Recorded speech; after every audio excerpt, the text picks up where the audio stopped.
Right. Visakha ఏదైతే తొక్కిసలాట ఘటనకు సంబంధించి విశాఖలో పోలీసు వ్యవస్థలు పూర్తిగా అక్కడ పెట్టడం వల్లే అక్కడ దాడులు జరిగినట్టు సిపిఐ పార్టీకి సంబంధించి కొంతమంది నేతలు కూడా అక్కడ వ్యాఖ్యలు చేశారు. పోలీసులకు సంబంధించి దోషులుగా చూపించడం కంటే కూడా పెద్ద పుల్లు ఉన్నాయి, వాటిని బయటకు తీయాలంటూ కూడా కొంతమంది వ్యాఖ్యలు చేసినటువంటి పరిస్థితి కూడా కనిపిస్తుంది. అలాగే మాజీ సీఎం జగన్కు సంబంధించి ప్రధానంగా ఆయన మధ్య ఇవాళ 3 గంటలకు సిమ్స్ ఆసుపత్రిలో బాధితులతో సంబంధించి పరామర్శించబోతున్నారు, సమావేశం కాబోతున్నారు. కాగా మృతుల కుటుంబాలకు ₹1 కోటి పరిహారం ఇవ్వాలని కూడా వైసీపీకి సంబంధించినటువంటి అధినేతగా ఆయన ప్రకటించినటువంటి పరిస్థితి కనిపిస్తుంది, డిమాండ్ చేస్తున్నారు ప్రధానంగా. సో ఇవాళ తిరుపతిలో జరిగిన ఘటనకు సంబంధించి ఆయన విచారం వ్యక్తం చేశారు. జగన్ కూడా కాసేపట్లో 3 గంటలకు ఆయన అక్కడ వెళ్ళబోతున్నారు. సో ఇటువైపు చూసుకుంటే వైసీపీకి సంబంధించి కొంతమంది నేతలు చాలా కీలకమైనటువంటి వ్యాఖ్యలు చేస్తున్నారు.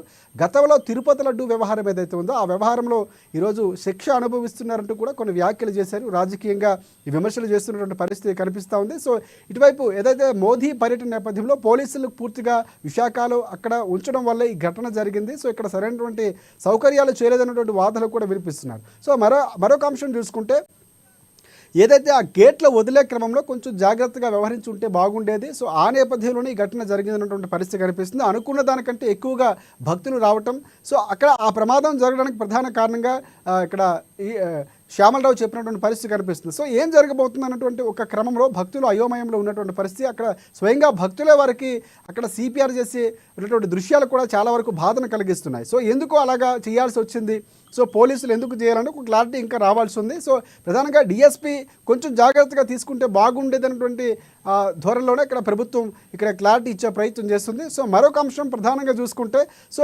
రేపటికి సంబంధించి పూర్తిగా ఏర్పాట్లు కూడా పూర్తయినటువంటి పరిస్థితి కనిపిస్తుంది. కాసేపట్లో అక్కడికి ముఖ్యమంత్రి చంద్రబాబు కూడా చేరుకోబోతున్నారు. డిప్యూటీ సీఎం పవన్ కళ్యాణ్ కూడా ఆయన పర్యటన రద్దు చేసుకొని ఇటువైపు లోకేష్ కూడా వెళ్ళబోతున్నారు. సో ఇక్కడ బాధితులు పరామర్శించబోతున్నారు ముందుగా వెళ్ళిన తర్వాత. సో ఘటనకు సంబంధించినటువంటి కారణాలు తెలియాల్సి ఉంది.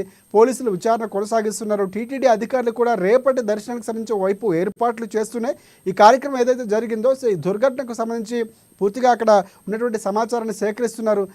సీసీ కెమెరాల దృశ్యాలు చూస్తే మరిన్ని అంశాలు బయటకు వచ్చే అవకాశం ఉంది. సో ఎవరైనా కుట్రపూరితంగా ఈ ఘటనకు ప్రేరేపించారన్న అంశాన్ని కూడా హోంమంత్రి అనిత ఒకవైపు వ్యక్తం చేశారు. సో ఇక్కడ సీసీ ఫుటేజ్ కూడా ఇంకా రావాల్సి ఉంది. సో దాన్ని చూస్తే ఒక క్లారిటీ వచ్చే అవకాశం ఉందని కూడా ఆమె చెప్పినటువంటి పరిస్థితి కనిపిస్తుంది.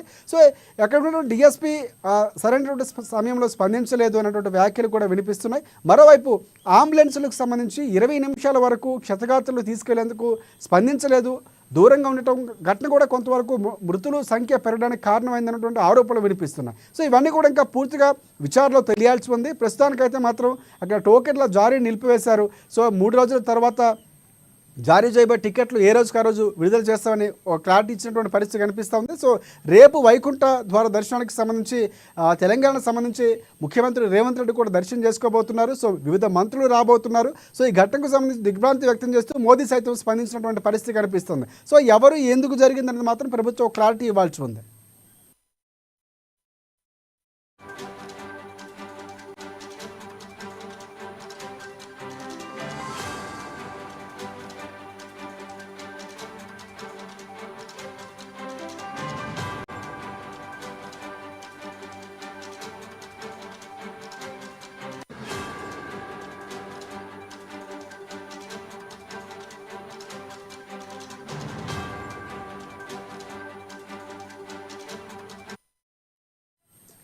రైట్. తిరుమల తిరుపతిలో జరిగినటువంటి ఘటన బాధాకరమని కూడా ఏపీకి సంబంధించినటువంటి మంత్రులు కూడా స్పందిస్తున్నారు. అక్కడ 5 మంత్రులు బృందం ఇప్పుడే అక్కడికి వెళ్ళేటువంటి పరిస్థితి, అనకాని సత్యప్రసాద్ కానీ. సో ఆయనైతే ఒక క్లారిటీ ఇచ్చారు. 13 మంది ఎవరైతే ఉన్నారో వారికి మాత్రం చికిత్స జరుగుతుంది, ఎవరు కూడా వెంటిలేటర్లపై లేరు అన్నటువంటి ఒక క్లారిటీ అయితే ఆయన ఇచ్చారు.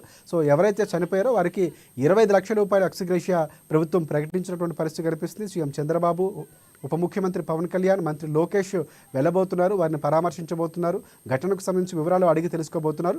రేపటికి సంబంధించినటువంటి ఏర్పాట్లపై కూడా అక్కడ అధికారులతో ప్రత్యేకంగా సమావేశం కాబోతున్నారు సీఎం చంద్రబాబు. ఇటువైపు ముఖ్యమంత్రిగా పనిచేసినటువంటి మాజీ ముఖ్యమంత్రి జగన్మోహన్ రెడ్డి కూడా 3 గంటలకి ఆయన సిమ్స్లో ఉన్నటువంటి బాధితుల దగ్గరకు వెళ్ళబోతున్నారు, పరామర్శించబోతున్నటువంటి పరిస్థితి కనిపిస్తోంది. రైట్. ఇవి ఇప్పటివరకు ఉన్నటువంటి బులెటిన్ అప్డేట్స్. మరిన్ని అప్డేట్స్ కోసం చూస్తూనే ఉండండి ANN న్యూస్.